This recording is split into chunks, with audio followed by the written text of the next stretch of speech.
Hello students, कैसे हो आप लोग।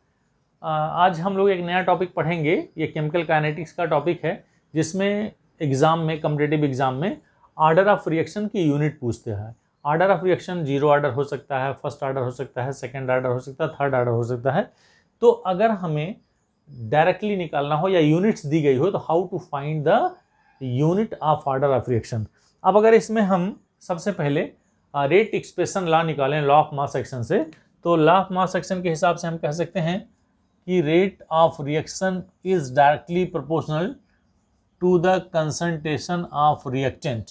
ऐसा होता है, rate of reaction is directly proportional to the concentration of the reactant. अब हमें ये पता नहीं है कि आर्डर किस का है, 1 आर्डर है, फर्स्ट आर्डर है कि 0 आर्डर है कि सेकेंड आर्डर है कि थर्ड आर्डर है।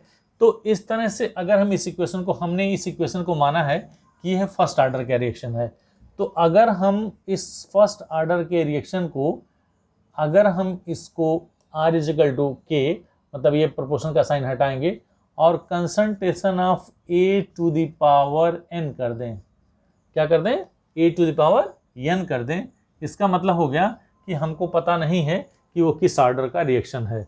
तो अगर किस आर्डर का रिएक्शन है तो यहाँ से हमको K की वैल्यू फाइंड करनी होगी। तो K इजिकल टू होगा R upon concentration of A to the power n। यहीं से हम इसकी यूनिट निकालने की कोशिश करेंगे। कैसे करेंगे, अब हम जानते हैं K इजिकल टू क्या होगा, R की जो वैल्यू होती है वो होती है dx upon dt। dx upon dt बोले तो रेट ऑफ रिएक्शन, और upon concentration of A to the power n। ठीक है, अब अगर हम इसकी यूनिट निकालते हैं, dx का मतलब होता है कि change in the concentration of the reactant या प्रोडक्ट। तो उसकी जो यूनिट होगी मोल पर लीटर होगी, और डिवाइड बाई dt। dt का जो टाइम होता है, टाइम का जो यूनिट होगा वो सेकेंड होगा। तो अपॉन dt है तो इसका मतलब यहाँ हम लिखेंगे सेकेंड इनवर्स, डिवाइड बाई बच्चों A to the power n। A का मतलब हो गया मोल पर लीटर, यही A मतलब कंसंट्रेशन हो गया, और कंसंट्रेशन की यूनिट होती है मोल पर लीटर, और टू द पावर n है, नहीं पता है किस ऑर्डर का है।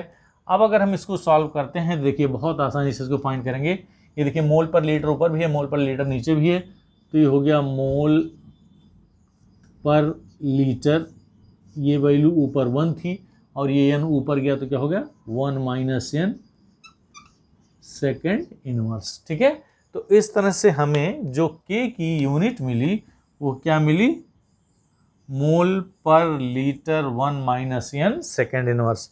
तो अगर हम इसी को बेस मान लें किसके लिए, 0 आर्डर के लिए, अगर हम 0 आर्डर के लिए निकालें बच्चा, तो 0 आर्डर में n की वैल्यू 0 होगी, तो K की वैल्यू होगी मोल पर लीटर 1 माइनस 0। 1 माइनस 0 का मतलब हो गया 1 और सेकेंड इनवर्स, तो 0 आर्डर के लिए होगा मोल पर लीटर पर सेकेंड। ये मोल पर लीटर पर सेकेंड जो होगा वो 0 आर्डर का रिएक्शन होगा। इसी तरह से अगर हम फर्स्ट